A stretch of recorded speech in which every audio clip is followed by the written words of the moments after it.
Cool. Okay, so first things first, just a bit of context, if that's all right. So just tell us kind of where we are in the movie, what time period is it, and who are the key figures we're following. So it's 1945. We start on the last day of the war in Europe. The last bullet has been fired, and Hermann Göring surrenders himself to the Allied forces. Adolf Hitler's killed himself. Göring is the de facto leader of the Nazi parties, as he was Hitler's second in command. And then we meet Dr. Douglas Kelly, who is a U.S. Army psychiatrist who thinks he's going home because the war has ended, but instead gets orders to go to Morndorf. And he gets to the Grand Hotel, and the U.S. Army colonel there says, okay, upstairs we have the entire surviving Nazi high command, and your job is to evaluate them and see if they're fit to stand trial for their war crimes. Fantastic. That was so succinct. I feel like you've done that quite a few times, haven't you? I had to pitch the movie. So yeah, right, I was going to say. You obviously just mentioned it there. The film kind of opens with the capture of Göring. Can you just tell me, why is he such a compelling figure to build the story around? You know, the thing about Hermann Göring that I found fascinating, and I didn't know much about him, is that he was considered this incredibly gregarious, funny, charming guy. Somebody once described him as the best dinner party guest you would ever invite over to your house. And that's not something that I typically associate with a high-ranking Nazi.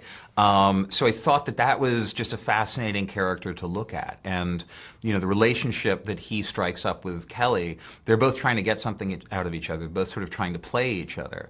And I needed somebody who had that ability to seduce you, that had that ability to sort of draw you in, because as Kelly gets drawn in, I want the audience to be drawn in, and that's why Russell Crowe was my first choice, because I wanted somebody who had that cinematic baggage, that we've spent 25 years loving this guy and watching him and rooting for him as the hero. I needed that kind of charm to play that character so that we all could be a little bit seduced by him.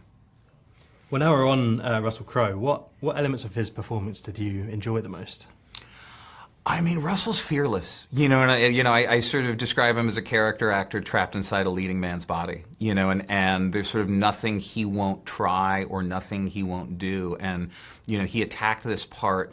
You know, he's a guy who sort of has nothing left to prove, and yet he attacked this part as someone who wanted to prove a great deal. And I think, you know, there's just a complete lack of vanity. You know, he's not worried that you're going to hate him. He's not worried that you're, you know, that he's not the hero. I think he relishes that. And so it was such a gift to me to have an actor like that who would go to those depths. So, I mean, you know, kudos to Russell. I mean, he was fantastic. Kind of chilling as well. Oh, yeah. Oh, yeah. And speaking about Rami playing Douglas Kelly, lots of energy and very intense as well. Yeah. It's kind of his story as well, in a way, isn't it? I mean, it is Göring's, but it's kind of his story more than anyone's. Would you agree with that? I would, yeah. That, you know, Doug Kelly is our way in. He's our protagonist, you know, and Rami Malek is such a talented actor, and I was lucky enough that he read this on his own and he chased it, you know, which is incredible to get an incoming call from a guy who's won an Academy Award for Best Actor who really wants to be in your picture. So, but he really wanted to play this role, and again, you know, Rami a lot of times gets cast as sort of these outsiders or these, you know, sort of weird, you know, weirdos. You know what I mean? He killed James Bond. You know, so we still haven't forgiven him for that. So the idea of playing a hero and playing somebody who is funny and charming and magnetic and is a magician and does tricks and kind of, you know, is trying to sort of to game the system, I think was a different challenge for him. And I love sort of seeing him and Russell go at it because they're both very intense, but they both vibrate at very different frequencies. And so both of those energies coming up against each other, I just thought would be electric, and they didn't let me down.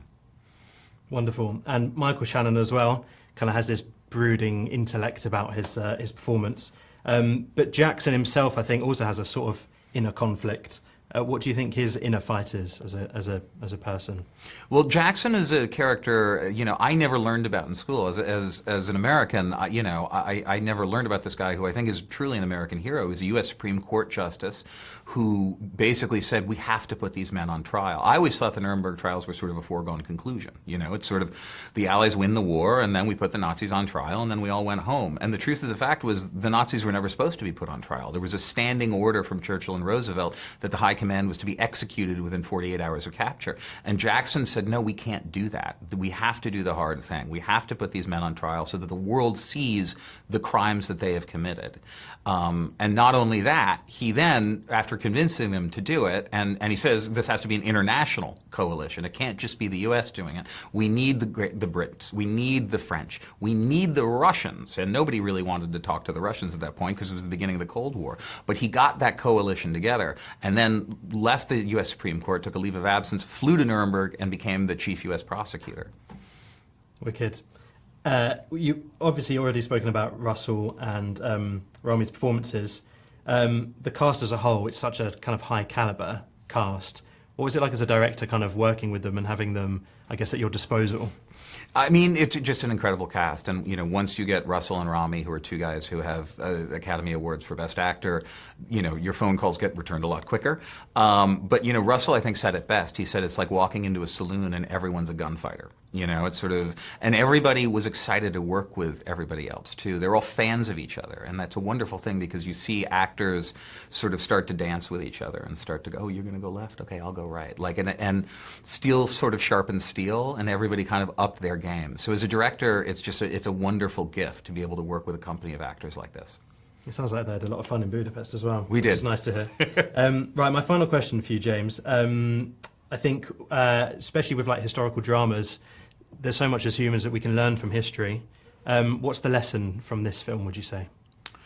I think, you know, I think it's a hopeful film because I think this was a time where the world came together to do the harder thing. Do you know what I mean? The easy thing would have been to just shoot them and move on, but the harder thing was to put them on trial and risk giving them a platform again on the world stage. But I think the fact that these people came together and chose justice over vengeance is a lesson we can kind of all learn from. And when I first started working on this 13 years ago, I thought it was a timely story then, and I certainly think it's a timely story now, and I think unfortunately it's going to be a timely story in the future. It's timeless. What a shame, hey?